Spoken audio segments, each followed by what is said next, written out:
कहा जाता है कि मन दुनिया की सबसे शक्तिशाली चीज है। अगर आप पूरे मन से किसी चीज को चाहें तो आप उसे जरूर हासिल कर लेंगे, ऐसा दुनिया के ज्यादातर महापुरुष कहते हैं। लेकिन अगर ये बात सच है तो जो हम अपने मन से चाहते हैं वो हमें हासिल क्यों नहीं होता? क्योंकि कोई भी व्यक्ति अपने लिए दुख तो नहीं चाहेगा, लेकिन फिर भी ज्यादातर लोग रहते तो दुखी ही हैं। भला दुनिया का ऐसा कौन सा व्यक्ति है जो अपने मन से यह चाहेगा कि मैं असफल रहूं, गरीब रहूं या फिर दुखी रहूं? सोचने की बात है। तो फिर यहाँ दो बातें निकल कर आती हैं। पहली, या तो वो महापुरुष गलत हैं जिन्होंने ये बात कही कि सच्चे मन से चाही हुई चीज हासिल हो जाती है, या फिर हम गलत हैं। दोस्तों, आज जो कहानी मैं आपको सुनाने जा रहा हूँ उससे आपको समझ आ जाएगा कि अपने मन से कोई भी काम कैसे करवाया जाता है, मन की शक्ति के द्वारा कोई भी चीज कैसे हासिल की जाती है और मन में किसी भी चीज के सही बीज कैसे बोए जाते हैं। और इसके साथ ही आप ये भी जानेंगे कि आकर्षण का नियम यानी लॉ ऑफ अट्रैक्शन कैसे काम करता है। एक बार की बात है, एक आदमी के जीवन में सिर्फ दुखी दुख थे। वह जो काम करता हर काम में उसे असफलता ही हाथ लगती। वह घर में रहता तो घर में हर समय झंझट और क्लेश ही मचा रहता।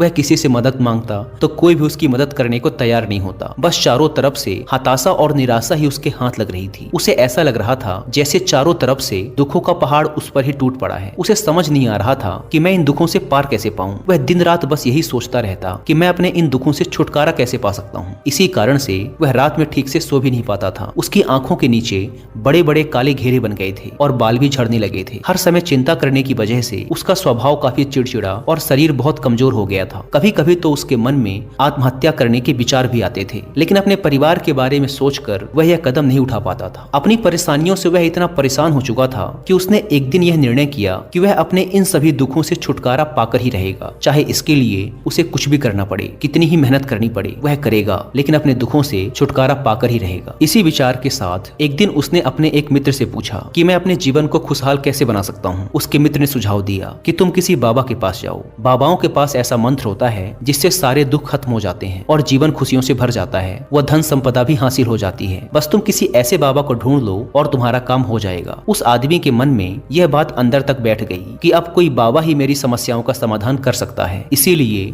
अब से उसे जिस भी बाबा के बारे में पता चलता वह उसके पास पहुंच जाता और अपनी सारी समस्या बताकर उसका समाधान पूछता और कहता, बाबा मैं कुछ भी करने को तैयार हूँ, आप जो कहेंगे मैं सब करूंगा, बस आप मुझे मेरे दुखों से छुटकारा दिलवा दें। बाबा उसे कुछ उपाय बता देते और कहते, इस उपाय को करने के बाद तुम्हारे घर में सुख शांति बनी रहेगी, लेकिन याद रहे इस उपाय को पूरे नियम के साथ करना। इन उपायों के बदले बाबा उस आदमी से अच्छी खासी दान दक्षिणा ले लेते। वह आदमी पूरे नियम विधि के साथ उन उपायों को करता, लेकिन बहुत से उपाय करने के बाद भी उसके जीवन में कोई बदलाव नहीं आ रहा था। इसके विपरीत बहुत से बाबाओं को दान दक्षिणा देते देते उसका धन भी खत्म होने लगा था, जिससे उसकी मुसीबतें और भी बढ़ने लगी थी। उसने सोचा, इन बाबाओं के पास जाने से तो मेरी मुसीबतें और बढ़ने लगी हैं, तो क्या करूं?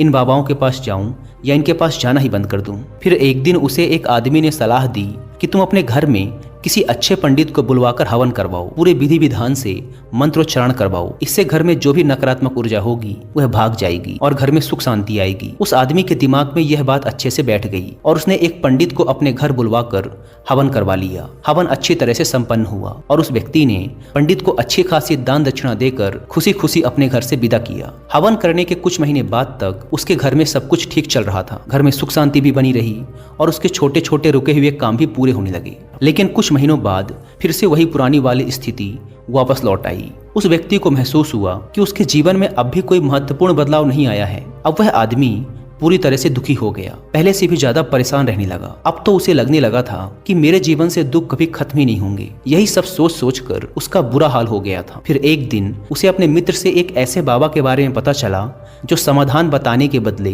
कोई दान दक्षिणा नहीं लेते। उस व्यक्ति ने सोचा, यह बाबा तो दूसरे बाबाओं से अलग हैं, क्योंकि यह तो कोई दान दक्षिणा ही नहीं लेते, और अगर यह कोई दान दक्षिणा नहीं लेते तो जरूर ये कोई सिद्ध बाबा ही होंगे। यही सोचकर वह उन बाबा के पास पहुंच जाता है। वहां पहुंचकर वह देखता है कि बाबा ध्यान कर रहे हैं, इसीलिए वह वहीं चुपचाप बैठकर बाबा के ध्यान से बाहर निकलने का इंतजार करने लगता है। थोड़ी ही देर में बाबा की आंखें खुलती हैं और वो अपने सामने एक दुखी और परेशान व्यक्ति को बैठा पाते हैं। व्यक्ति की शारीरिक और मानसिक हालत को देखकर बाबा को यह समझते देर नहीं लगी कि यह व्यक्ति अपने जीवन से कितना परेशान है। बाबा ने उसे संबोधित करते हुए कहा, बच्चा, बाबा के पास कौन सी समस्या लेकर आए हो, किस बात से परेशान हो तुम?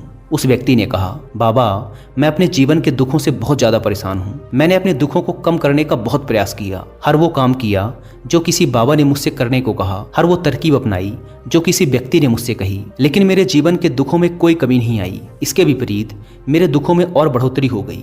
बाबा, मुझे समझ नहीं आ रहा कि मैं क्या करूं। कभी कभी तो लगता है कि आत्महत्या कर लूं, लेकिन अपने परिवार के बारे में सोचकर यह कदम नहीं उठा पाता। बाबा, मैंने आपके बारे में बहुत सुना है और बहुत उम्मीद के साथ आपके पास आया हूँ। कृपया मुझे कोई ऐसा तरीका बताएं जिससे मुझे अपने दुखों से छुटकारा मिल जाए। मैं अपने दुखों से छुटकारा पाने के लिए कुछ भी करने को तैयार हूँ। आप मुझे कोई भी रास्ता बताएं, चाहे वह रास्ता कितना भी कठिन क्यों ना हो, मैं उसे पार करके रहूंगा। बाबा ने महसूस किया कि ये आदमी तो सच में बहुत परेशान है।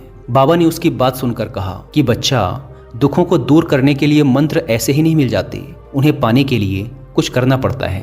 क्या तुम कुछ कर सकते हो? बाबा के मुंह से ऐसी बात सुनकर पहले तो उस व्यक्ति को लगा कि ये बाबा भी अब मुझसे दान दक्षिणा ही मांगेंगे, लेकिन उसके पास और कोई रास्ता नहीं था। इसीलिए उसने कहा, बाबा, आपको जितनी भी दान दक्षिणा चाहिए मैं देने के लिए तैयार हूँ, लेकिन आपका मंत्र सच्चा होना चाहिए, सफल होना चाहिए और मुझे उसका फल भी मिलना चाहिए। उसके बाद आप जितनी भी दान दक्षिणा मांगेंगे मैं सब दे दूंगा। बाबा ने मुस्कुराते हुए कहा, दान दक्षिणा तो बहुत छोटी सी चीज है, मैं तुमसे इतनी छोटी चीज नहीं मांगूंगा। इस पर वह आदमी थोड़ा सोच विचार करके बोला, बाबा, मैं अंगारों पर भी चलने को तैयार हूँ, बस आप मुझे आज्ञा दीजिए। बाबा फिर मुस्कुराए और बोले, अंगारों पर चलने जैसे छोटे और तुच्छ काम भी मैं तुमसे नहीं करवाने वाला। मैं जो तुमसे करवाने वाला हूँ वह एक बहुत कठिन मंत्र है, क्या तुम उसे पूरा कर पाओगे? उस आदमी ने कहा, बाबा, आप मुझे बताइए तो सही कि करना क्या है, मैं कुछ भी करने को तैयार हूँ। तब बाबा ने कहा, जब तुम यहाँ से अपने घर वापस जाओ तो रास्ते भर अपने मन में यह दोहराते हुए जाना कि मैं सुखी हूँ, मैं सुखी हूँ, मैं सुखी हूँ। बार बार अपने मन में इसी मंत्र को दोहराना, लेकिन याद रहे यह मंत्र जुबान में नहीं आना चाहिए, सिर्फ मन में ही इसे दोहराना है। यह सुन वह व्यक्ति बोला, बाबा, बस इतनी सी बात, यह काम तो मैं चुटकी बजाते कर लूंगा, लेकिन इन शब्दों को दोहराने से होगा क्या? बाबा ने कहा, बस तुम इस मंत्र को पूरा करो, वैसे भी तुमने कई बाबाओं के मंत्र किए हैं, तो इस मंत्र को भी करके देख लो। उस आदमी ने सोचा, बाबा कोई दान दक्षिणा तो ले नहीं रहे और वैसे भी यह कितना आसान सा मंत्र है, मैं इसे पूरा कर ही लूंगा, तो फिर एक बार करके देखने में क्या हर्ज। उसने कहा, ठीक है बाबा, मैं इस मंत्र को जरूर पूरा करूंगा। यह कहकर वह वहां से चलने लगा, लेकिन जैसे ही वह चला पीछे से बाबा की आवाज आई कि बच्चा, एक बात याद रखना, जब तुम यह मंत्र अपने मन में दोहराओ तो तुम्हारे मन में बंदर का विचार नहीं आना चाहिए, बंदर का ख्याल भी नहीं आना चाहिए, तभी यह मंत्र सिद्ध होगा। वह आदमी बोला, मुझे तो आज तक बंदर का विचार नहीं आया, तो फिर आज क्यों आएगा? आप चिंता मत कीजिए बाबा, मैं अपने मन में सिर्फ यही दोहराऊंगा कि मैं सुखी हूँ, मैं सुखी हूँ, इसके अलावा बंदर का कोई भी विचार मेरे मन में नहीं आएगा। इतना कहकर वह आदमी वहां से चल देता है। अपने मन में मैं सुखी हूँ, मैं सुखी हूँ यह दोहराता हुआ कुछ ही दूर चला था कि उसके मन में अचानक ही बंदर का विचार आ गया। बंदर का विचार आया और चला भी गया। वह आदमी सोचने लगा कि आज तक तो मेरे मन में बंदर का कोई विचार नहीं आया, फिर आज ही क्यों बंदर का विचार आया? ऐसे सोचते हुए उसने उस बंदर के विचार को ही पकड़ लिया। वह बंदर के बारे में ही सोचने लगा। वह भूल गया कि वह तो मंत्र दोहरा रहा था। जब थोड़ी देर बाद उसे याद आया तो वो फिर वही मंत्र दोहराने लगा जो बाबा ने उसे बताया था कि मैं सुखी हूँ, मैं सुखी हूँ। लेकिन कुछ ही दूर चलने के बाद उसे रास्ते में अचानक एक बंदर दिखाई पड़ा और उसके मन में फिर से बंदर का विचार आ गया। वह इस बंदर के विचार को अपने मन से बाहर निकालने का प्रयास करने लगा। वह प्रयास करने लगा कि उसके मन में बंदर का कोई भी विचार न आए। वह अपने विचारों से ही लड़ने लगा और इसी उधेड़ बुन के साथ वह घर पहुंचा। घर पहुंचने के बाद उसने अपनी पत्नी से कहा, ए बंदरिया, मुझे खाने में बंदर परोस दो। और जब उसे एहसास हुआ कि उसने क्या बोल दिया है तो वह अपने बाल नोचने लगा, दीवार पर सर पटकने लगा कि आज तक मुझे बंदर का कोई विचार नहीं आया, लेकिन आज मुझे यह क्या हो गया है? हर जगह बंदर ही बंदर क्यों दिखाई पड़ रहे हैं? यह कैसी माया है? यही सब सोच सोच कर वह आदमी रात भर सो नहीं पाया। पूरी रात करवटें बदलता रहा और जैसे ही सुबह हुई वह सीधे उन बाबा के पास पहुंच गया और उनके चरणों में गिरकर बोला, बाबा, पता नहीं क्या चमत्कार हो रहा है, आज तक मुझे बंदर का कोई विचार नहीं आया, लेकिन कल से जब से आपने ये कहा कि मन में बंदर का विचार नहीं आना चाहिए, तब से मुझे हर जगह बंदर ही बंदर दिखाई दे रहे हैं। आदमी ने कहा, बाबा, मुझे तो आपके पीछे भी एक बंदर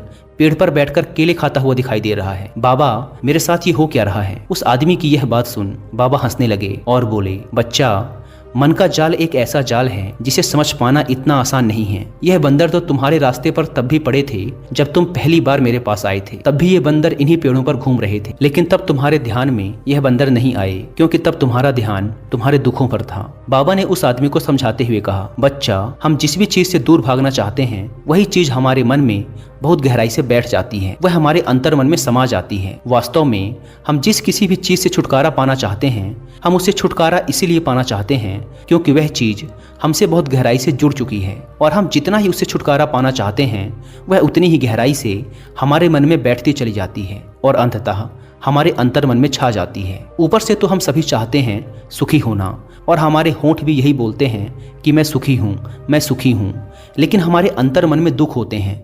हमारे विचारों में, हमारे मन में हमें दुखी दिखाई देते हैं। हम अंदर से दुख के विचार ही पैदा कर रहे होते हैं। इसीलिए सिर्फ मुंह से यह बोलने से कि मैं सुखी हूँ, मैं सुखी हूँ, हम सुखी नहीं होने वाले जब तक इस मंत्र का हमारे अंतर मन में प्रवेश नहीं होता और हम अंदर से सुख के विचार पैदा नहीं करते। यह सुन आदमी ने पूछा, लेकिन बाबा, इस मंत्र का हमारे मन में प्रवेश कैसे होगा?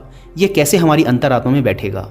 बाबा ने कहा, बच्चा, अपने दुखों से लड़ना बंद कर दो। जब तक तुम अपने दुखों को दूर करने के बारे में सोचते रहोगे तब तक वह दुख तुमसे चिपके रहेंगे, तब तक वह दुख तुम्हारे अंतर मन में अपना राज्य जमाए बैठे रहेंगे। और जिस दिन से तुम उन दुखों के बारे में सोचना बंद कर दोगे उसी दिन से वह दुख तुम्हारी जिंदगी से गायब हो जाएंगे, क्योंकि किसी भी चीज से छुटकारा पाने के लिए हमें उस चीज के बारे में सोचना पड़ता है, और हम जितना ही उस चीज के बारे में सोचते हैं वह उतनी ही गहराई से हमारे मन में बैठती चली जाती है। हम ज्यादातर समय अपने दुखों के बारे में ही सोचते रहते हैं। हम यही मानते रहते हैं कि हमारे जीवन में दुख हैं और हमें इनसे छुटकारा पाना है। इसी तरह बार बार सोचते रहने की वजह से वो दुख हमारे अंतर मन में घर कर जाते हैं और हमें इसका पता भी नहीं चलता। इसीलिए अगर तुम अपने दुखों से छुटकारा पाना चाहते हो तो दुखों से छुटकारा पाने के बारे में सोचना छोड़ दो और तुम्हें तुम्हारे दुखों से छुटकारा मिल जाए। दोस्तों, आपने देखा होगा अक्सर लोग धूम्रपान छोड़ना चाहते हैं, शराब छोड़ना चाहते हैं या फिर किसी गंदी लत को छोड़ना चाहते हैं। वह सुबह अपने आप से वादा करते हैं कि आज मैं कोई गलत काम नहीं करूंगा, लेकिन शाम को जब वह इंसान लौटता है